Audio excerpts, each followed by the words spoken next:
the brand is not the business, and the business is not the brand. They are often conflated in a marketing discourse. They are not the same thing, and they shouldn't be described as the same thing because it confuses things. Welcome to What Gets Measured, a NinjaCat podcast about marketing, performance management, metrics, and effectiveness. Because what gets measured gets managed. I'm your host, Jake Sanders. Paul Bailey is brand strategy director at Halo, an ad agency out of the UK. Paul has 20 years experience in brand diagnosis, strategy, and realization with a focus on improving experience, empowering culture, and achieving business objectives. And he's here today to unpack brand management. Paul, how are you, sir? I'm very good, thank you, and thanks for the invite. Yes, thank you for accepting, and we're always glad to have a warm body on the other side of the microphone. So you are amazing on social media. That's one of the reasons why I reached out to you. Just you're very expressive, and you like to talk at length about brands and marketing. And so let's just start with kind of a definition of brand. It feels like a lot of marketers talk about brand and branding without fully realizing all the things that it may refer to. How do you define a brand, and what do you think marketers misunderstand about this concept? Well, how deep do you want me to go with that question? I mean, we have the clock is ticking. I could be here for some time. So I think the big thing to identify with that question is, I guess, firstly, there is no one agreed definition of what the term brand means. Years ago, I was sort of thought I should strive to make sure that everyone defines brand the same way. I don't think that's possible. Everyone isn't going to mean the same when they say the word brand. What I do try to do nowadays is, if I'm talking to anyone about brand, particularly a client, I will define what we mean by brand so that we are all talking about the same thing. I've found in the past, I've had projects go on for months, and then at a meeting or another, you realize that what you've been describing as brand is different to what they've been thinking is brand. So it's a massive problem. So we just get it clear on the table. This is what we mean by brand. Right. I actually wrote an article for WARC last year. Oh, yeah. Which was called, Do You Mean Brand, Brand, or Brand? And really what I was getting at was that there's kind of three things that people mean when they say brand. So the first one is, when they say a brand, what they really mean is the business or the organization or the person within the business. I think the second definition of brand is the meaning or the experience of an entity. And then the third definition is, well, it's the communicative elements or the brand assets. So all three of those things people call the brand. And I think that's a big problem, because we might be referring to the business itself. We might be referring to the meanings or associations people have with that business. We might be referring to the communicative elements that people have that exist of that business. Right. So there's these three things that are described as brand. Now, what I say is, the most important thing to note is that the brand is not the business, and the business is not the brand. They are often conflated in a marketing discourse. They are not the same thing, and they shouldn't be described as the same thing because it confuses things. Now, they are obviously inextricably linked: a brand and a business and its brand, or an organization and its brand. Right. They're inextricably linked, but they're not the same thing, and we have to remember that. Wow. The other two elements of brand, I think it's true that it is both, because a brand is two things at once. A brand is the identity, so how it is identified, and a brand is the meaning, so what it means to people. And they're linked because the identifying elements, the distinctive brand assets, or whatever we want to call them, are what act as the cues Mm. to the memories of what does it mean. So the brand is both identity and meaning. So yeah, that was a nice short answer, wasn't No, it's it? wonderfully explained, and as you mentioned, you speak, not only with clients but offhand, through articles that you write, for places like Wark, about this misconception. And I can appreciate that there's this quantum reality, is that it is both these things and them individually. And do you think that's one of the main things that marketers are misunderstanding, is that they're seeking just to sort of individualize those definitions, or like marketers themselves, like how do you see them kind of missing it? Is it in this kind I, of conflation, or is there I, something I, I else? think I think it's just become so conflated that people, to be fair, people don't have the time to unpack it all, and then to try to make sense of what it all means. I Hmm. think what I've done is that the term brand, I've developed this, or we've at Halo, we've developed this way of working with brand that is around what we call associated memorable moments. Mm. So what that is designed to do is to say to our clients, look, and who when we say our clients, primarily we're working with marketers, CMOs, they're our clients. Right. And we say, look, think about how you shape your brand through these associated memorable moments. What that means is a brand is shaped through moments in time that people will remember and associate with one another. So that's what the two parts of meaning and identification come in. And also it's historic. So, they're bringing to mind memories of the brand as well. A brand is a dynamic entity which is perpetually being shaped and evolved and over time through people's experience of them. And that's key. I think one very interesting thing that I looked at into when I was studying Hmm. was, and I wrote about this like some years ago, is the fact that I believe that a brand is a paradox, or that brand is a paradox. So on the one hand, you have the brand identification, the brand elements.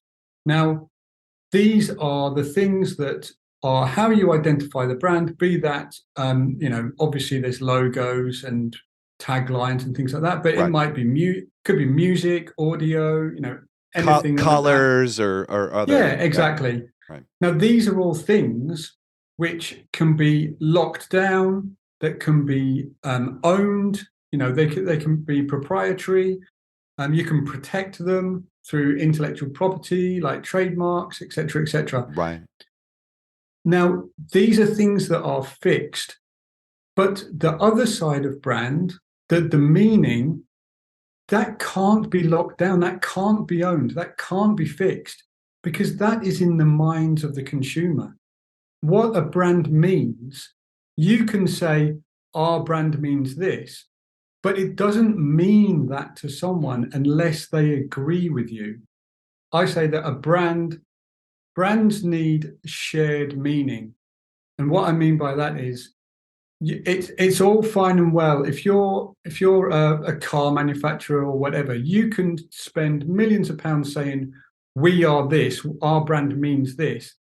If nobody thinks that, you don't mean that. That's not your brand. So I think that brand can only be shaped through shared and agreed meaning. Ooh. And so let's go into this concept then. Like, we have a pretty solid definition of branding. what is brand management? Like, what does that term mean to you, and how do you think you effectuate, that definition with clients? Yeah, so I think there's again there's two sides to brand. Okay, so brand management, I would take management as being quite a rigid way of doing something. So I would say if you are explaining using brand as the term referring to the visual elements or the distinctive brand assets or whatever, then you can manage the brand, because what you're doing is you're managing whether the visual elements or the audio elements or whatever, whether the brand elements are being used correctly. Now, but what you can't manage is the meaning. You can't manage a meaning, because the meaning is in, again, the consumer's minds. What you can do, though, is you can lead that. So I talk about brand management when you're talking about the visual asset or the fixed assets or distinctive brand assets. But I talk about brand leadership when you're talking about the meaning, because I think how you lead a brand, it's important to lead a brand so that it takes shape in your audience's minds, because audience's minds are open to input from many other external sources. Right. So, I think you can manage a brand in terms of the distinctive assets and the things like that, but you have to, on top of that, you have to lead a brand's meaning. So and so this is interesting because it leads into my next question, which I'm thinking that a solid conception of brand can help build a bridge between ad agencies, clients, and their audiences. And how do you make sure everyone in the agency is clear on a brand? And can agencies work? Can the work an agency does with those brand assets reverse engineer a brand back to the clients? Like maybe they have that conception of like, this is who we are. Is it ever the case that sometimes the work that you do explains a brand back to a client? So at Halo, my role is the brand strategy director at Halo. Mm-hmm. So I guess my role is to lead the strategy team. But what I believe my role really is to make sure the whole agency is as aware of strategy and brand as is possible. So I work with the whole agency to upskill our whole team on what brand is, what strategy is, why it's important, why it can inform all of their work, whether that's digital development, whether that's design, whatever, whoever it is in the agency. I work with everyone to ensure that their appreciation of strategy and of brand in its all-encompassing meaning. So from visual identity through to the meaning of the brand. I work to make sure that everyone is as schooled up at that as possible. When it comes to the clients, yeah, we will regularly, be schooling clients as well on what brand means. And like what I said at the beginning, Right. is when we have first meeting with a new client, we will sit down and say, look, you might think of brand as like X, Y, and Z, whatever your definition of brand has been. When you're working with us, this is what brand means. When we say brand, this is what we mean. When we say strategy, this is what we mean. Mm. So we just set out our definitions right from the beginning. So then I'm not saying there's never a miscommunication. Of course there is sometimes. Right. But we try to minimize those miscommunications as much as possible. Well, and so then has it ever been, you sit down with them, you understand where they're coming from, you share your definition of where you're coming from as far as branding is concerned. Has it ever been where you get work through and you get it out, and then the client comes back and they have like a aha moment. You know, they're like, wow, I wasn't, I, I had this internal definition of what my brand was, but your work showed me, and experientially, like I got to really see it through a new light. Has that ever happened?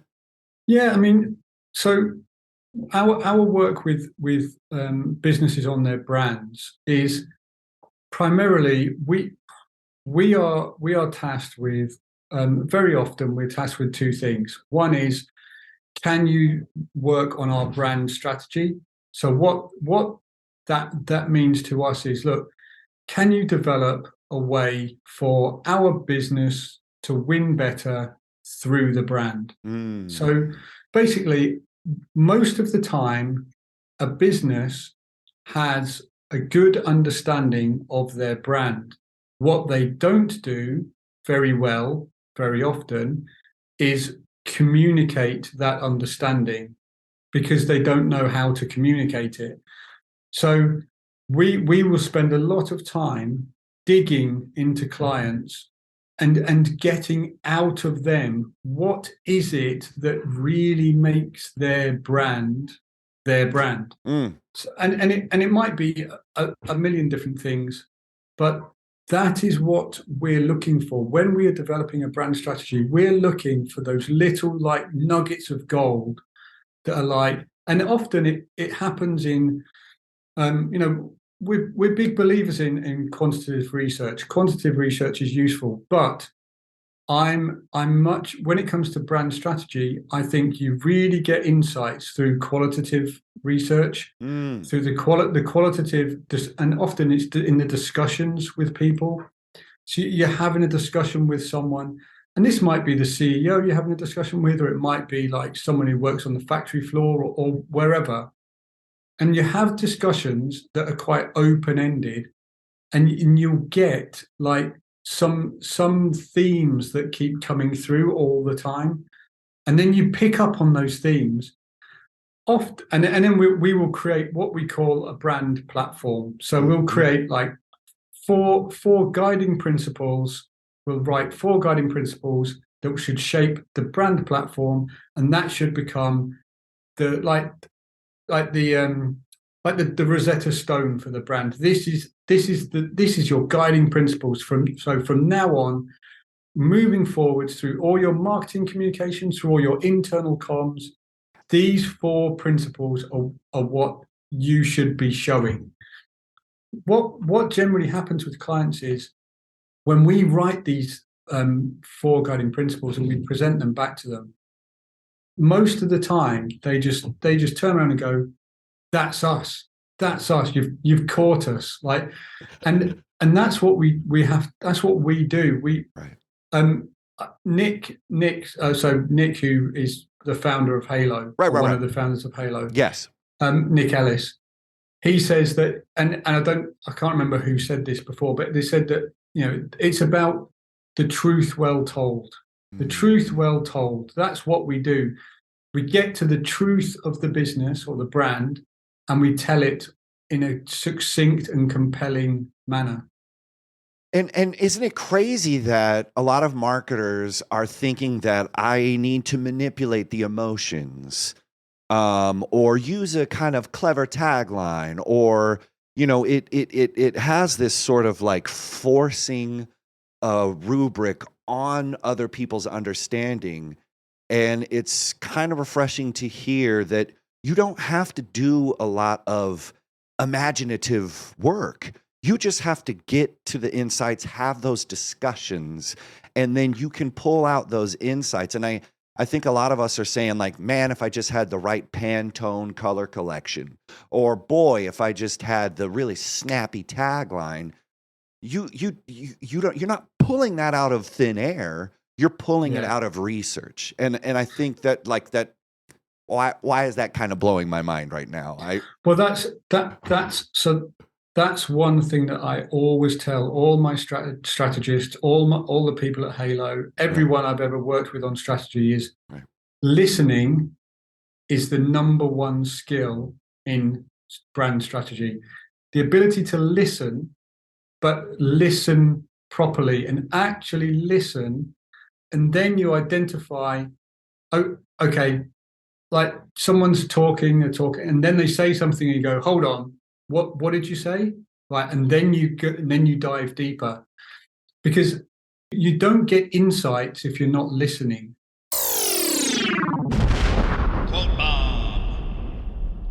And I think that too many people, they don't listen. They don't listen for long enough either. So research is at the cornerstone of our strategy work. It's everything. The more research I say the more research we do, the better. Obviously, there's a point. There's a limit. There's a limit to how much you need to do. But I think that's a really key point that I need to make. Is like listening is at the center of all great strategic work. I love that. And then also maybe speak more to that qualitative research is you interface with the clients and their internal teams and, their sales folks and people who are on the floor, dealing with customers and stuff. How often is it that you do qualitative research and a client's brand comes from the users or the consumers? Or is it like, to that other point that you were saying, there is a limit here. Like if I'm asking consumers what they think about something, I'm also maybe paying them, $40 or whatever, and they're going to say what they want. They're going to say what they think they want me to hear. Do you know what I mean? Yeah. Yeah. And I mean, there's obviously biases at play all the time. Right. So we will speak to people in the business, but we will also speak to, if it's a B2B business, we'll speak to some of their business, so some of their clients. If it's B2C, we'll try and speak to consumers. I think actually B2B, you get a better response from a client of a business or from a supplier of a business or something like that. I think when you're speaking to end consumers from a B2C, then there's more of I'm just going to say whatever and get out the door sort of thing. Right. But we generally always speak to some form of person who's not in the business. It's really important because you get their viewpoint on the business. Now, with B2C clients, we will always ask to speak to their clients or whatever. With B2C, I'm not a massive fan of like focus groups, really. But what we will do is we might well go. So if it's a FMCG client, we might well go out to the shop and just watch how people buy, because sometimes you want to find stuff out and you don't need to ask people something. You just need to watch how they buy it and watch how that category is bought. So it always depends on the type of brand, because at Halo we work with B2B and B2C. Right. So we have to take different approaches. Love that. Yeah. No, and that it's amazing that a lot of communication is nonverbal. Like just watching the way people behave, it can provide just as many insights as asking them the 10-point questionnaire, like, do you feel more powerful when you buy this yogurt? And I think it actually gives you way more, because what you're doing is as soon as you ask someone a question, it's going to shift the type of response they're giving. Right. Because it's, if you ask someone a question like, I don't know, what do you think of these sausages? Straight away, they've probably thought more about the sausages then than they ever have before. When they go to the shops, they're just like, oh, I'll just buy that one. They don't know why they're buying that one. Right. But now you're asking them to actually think about it. They've never really thought about it in that way.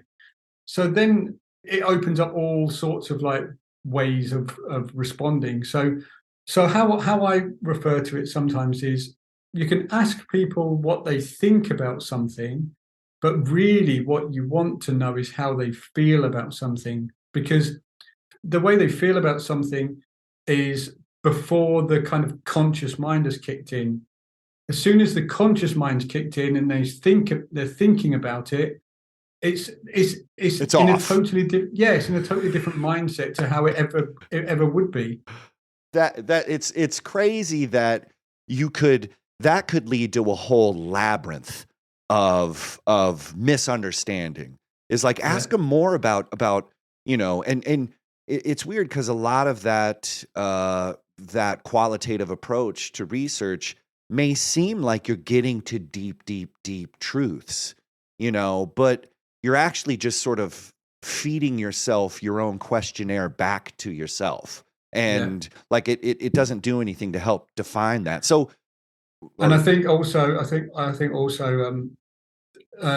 how you write and word questions is massively shapes the responses you get.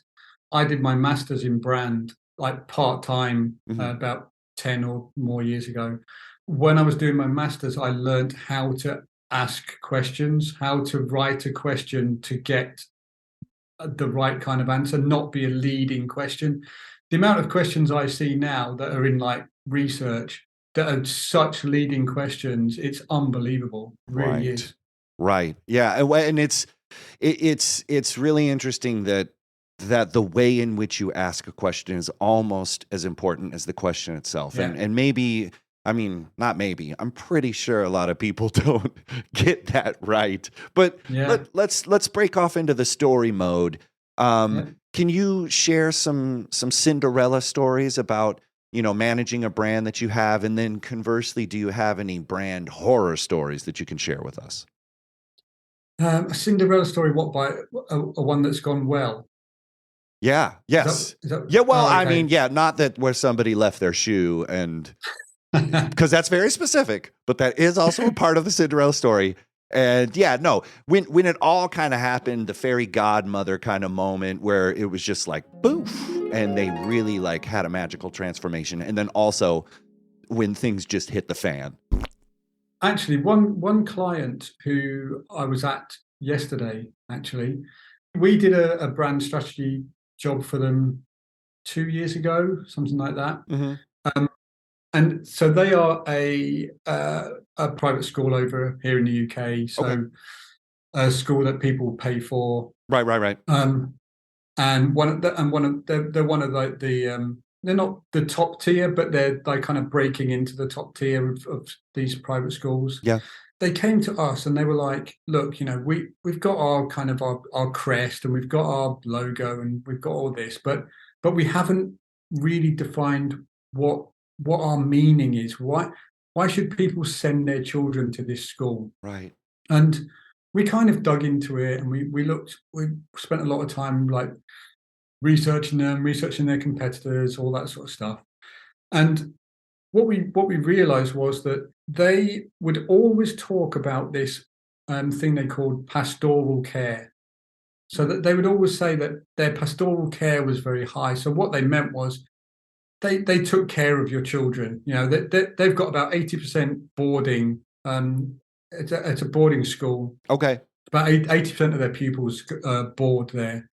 So pastoral care is like a big thing. So how they care for the children. But we were like, well, yeah, okay, that's good, but surely that should be a given that you're going to care for the children. You'd hope that that would happen. Right. So when we dug a bit deeper, they were like, well, it's not really that we just look after them; it's that we develop them emotionally so that they're ready for the world. So what that led us on to was to say, well, actually, what you're doing is, I think a lot of schools will promote themselves on their academic success, the fact that they have pupils of high IQ. Now, what we identified with this school was that what they do is they can improve the EQ of their students, so the emotional qualities. And the emotional qualities are increasingly what people in in the City of London and big business in the UK are hiring on, because Interesting. people understand that obviously IQ is important, but the EQ in a time when it doesn't matter what you know, really, because you can go onto Google and find something out. How you interact with people, how you lead people, how you interact with various different sort of types of people, these emotional qualities of leadership and things like that, they're integral, and they're actually becoming the driving force of the kind of people who are being hired by business. So we went back to the school and we were like, you know what? You should position yourselves as the school who are increasing your children's EQ.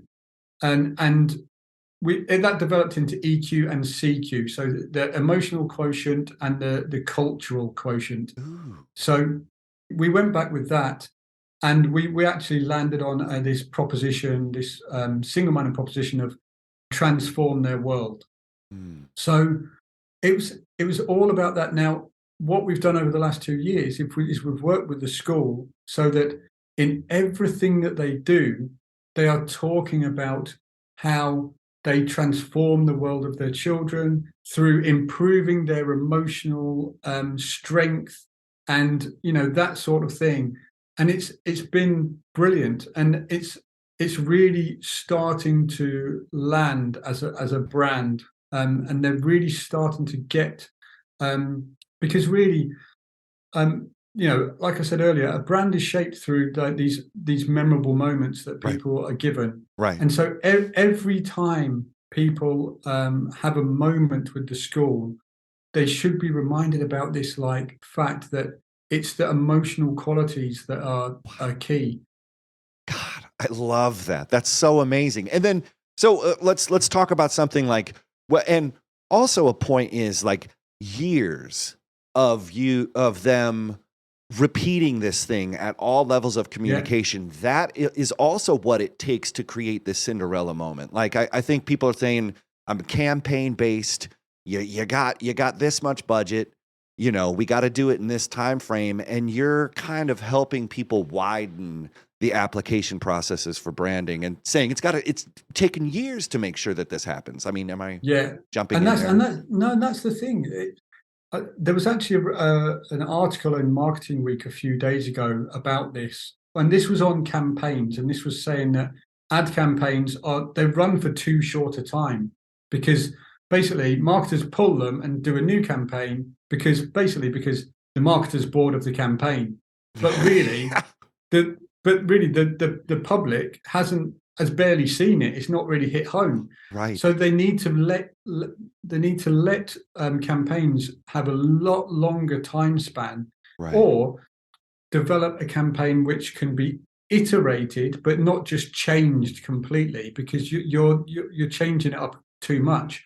So what we say is, we've got our theme, our brand theme, but we need to give that message out. We might give it out in different creative ways, but that message has to hit home time and time and time again over the years, and we have to just keep it going, because then that is when the parents at the school will remember what it's about. And then, because interestingly, one of the primary the primary method of new parents finding out about the school is through word of mouth.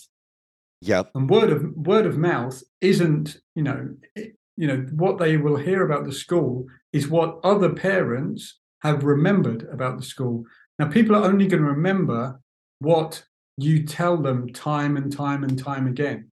Yeah, well, it's so messed up because there's so many small businesses, out there, medium size, that are saying we exist on word of mouth. Of course you do, and that's all we're going to be worried about. But you say, how can you create a place for word of mouth to just do what it does? You're Yeah, you're not going to be able just through servicing your clients or having them buy their things. You need to give them a reason and sort of a script and memorable places where they can say, "Oh, that's what this is about." And it seems like word of mouth lives over here and advertising lives over here, but advertising creates word of mouth. And I just don't think people are thinking about that. And it's just Yeah. so crazy. Like what what words are you gonna put in their mouth?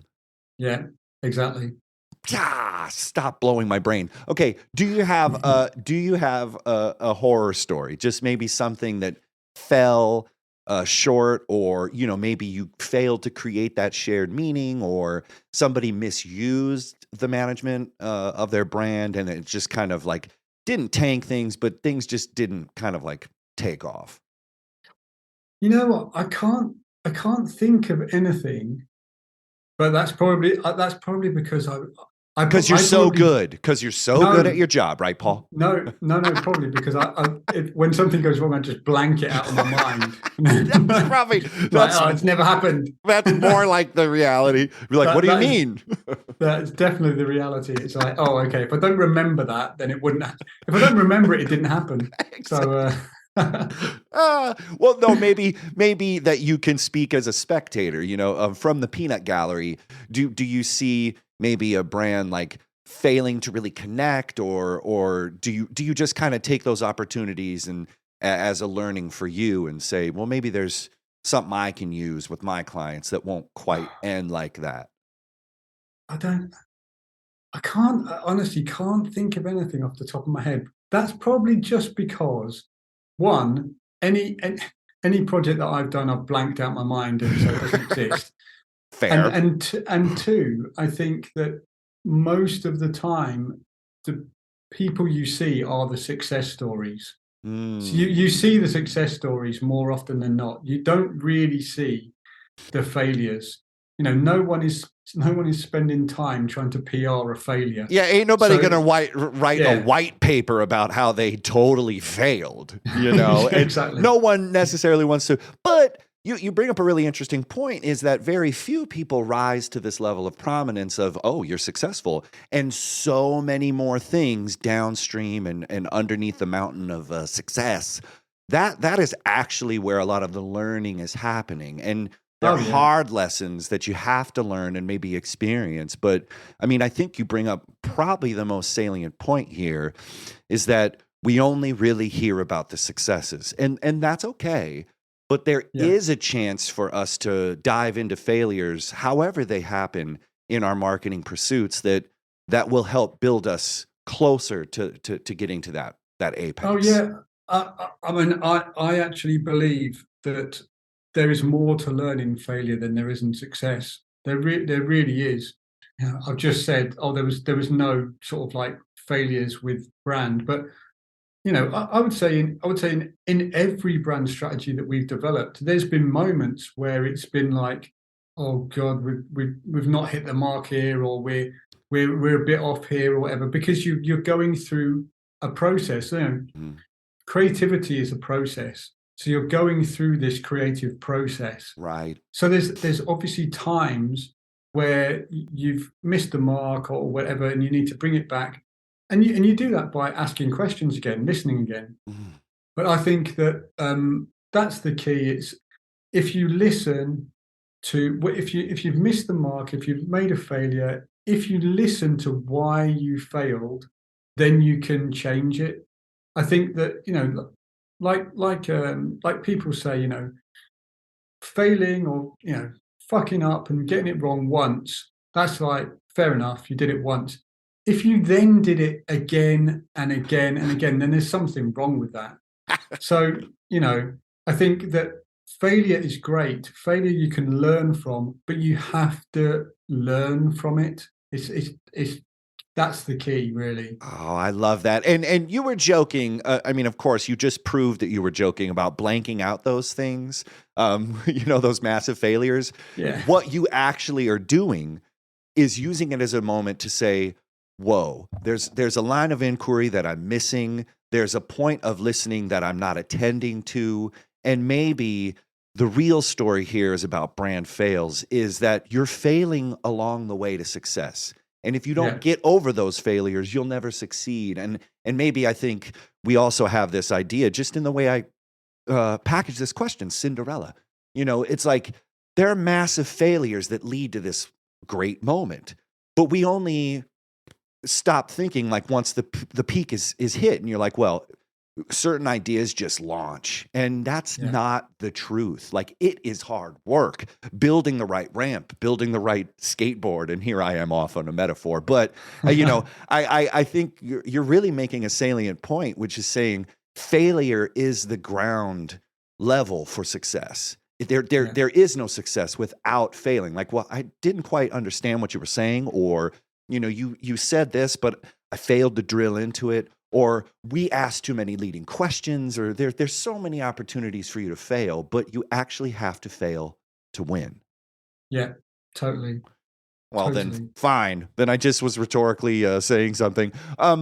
So you have really unpacked a lot of great insights and good appreciations for defining a brand, how to manage it, what it means, how those things, can combine with leadership and then stewardship, and how those things are a little bit different.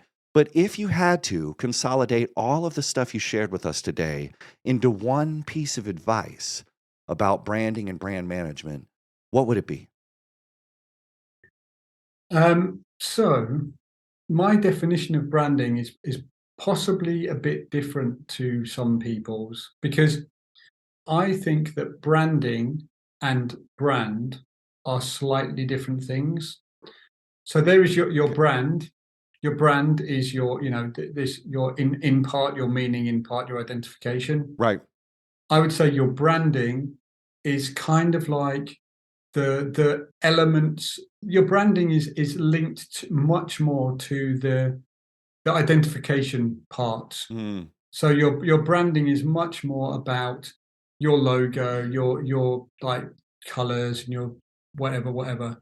I think there's the brand is the entity that is shaped. The branding is like the verbs that are creating it, sort of thing. Hmm. In terms of a brand, the one thing that I say to everyone about a brand is that your branding can be fixed, but your brand is never fixed. Your brand is always evolving. And I say that your brand, it's something that is continually changing, continually being shaped. It's something that if you want your brand to mean a certain thing, then you have to be listening to your audience to check that it is meaning that, and if it isn't meaning that, you need to be reacting and sending out the message even harder. Hmm. Because if Mm. it's all about meaning, then you have to be listening to check, is that meaning being understood. Too many people talk about brand communication, and they misdefine what communication actually means as a word, Mm. because communication has two parts to it. Communication is you are giving a message, but the second part of communication is that message has been understood. I think too many people deem brand communication as, I have given that message. But what they don't do is they don't check whether the person they gave the message to has actually understood it. And that is key. So key. Well, and like really quickly, just speaking about data, measurement, analytics. I mean, that's something that we focus in on this show. And how do you measure the effectiveness of those things? Like, like, is it just return on investment? You put this money in, it came back in sales. See you later. Like, Well, what, you know? I mean, you can measure anything. I mean, if we sort of define a brand in a certain way, and we're giving brand messages to try to make one message like hit home so people understand it, you can set up brand trackers. So you can set up a tracker to test, even to test like what that brand is understood as. Like I don't know, like Volvo is always a good example, because everyone knows Volvo means safe, Right. like safety. Yeah. but we will track a brand, and we will track what people understand that brand as, and we will hope that in the thing that we are trying to make sure this brand is remembered for, we would hope that measurement is improving or increasing. Right. And then so social listening or comments or talking to sales staff about words that maybe potential consumers or clients are saying. Exactly. Those are some of the measurable points. Yeah, or even doing a survey or whatever, that sort of thing. We're social listening. It's not an accurate measure of the public, but it's a measure, and it's one that that you can get hold of. So yeah, it's amazing. So you are brilliant. You have everything right to say about the different definitions of brand and the different sort of existential, importance to a client, to the consumers. You speak eloquently and freely about this. That's one of the things I love about you and Nick. You guys are just brilliant, and you share your work. You share your experiences with clients. You really kind of market your marketing back to folks to help us, the lay folk out in the world, kind of understand, like, oh man, that is what it looks like when it's cohesive. That's what it looks like when people are listening. That's what thought goes into these campaigns and strategies. And so I am just a massive fan of you everywhere you are, but I know people would like to connect with you online and find more about you and Halo, and where can they find you online and connect with you, Paul? So I'm regularly on Twitter. So I'm Paul Mark Bailey on Twitter, and then LinkedIn. So just search for Paul Mark Bailey on LinkedIn, and you'll find me. And then just Halo. I can't remember what our Twitter is. Halo Studio Love, I think. So that's me. It'd be great to connect with people. Cheese or chocolate? Are you ready? I'm ready. Okay, here we go. Cheese or chocolate? Chocolate. Breakfast or dinner? Breakfast. Naturally.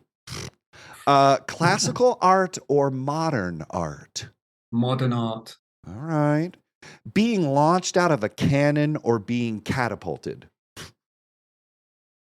I'll be catapulted. It sounds less dangerous. Sounds less painful. I'm just looking at the question like, who wrote that? And I did.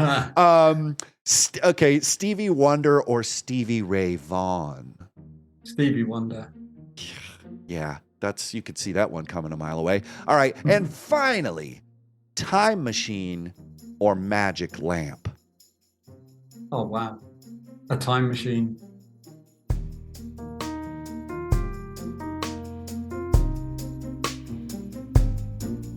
What Gets Measured is a NinjaCat podcast. Please rate and review the show wherever you find your podcasts. Share this episode on social, and visit us on the web at ninjacat.io.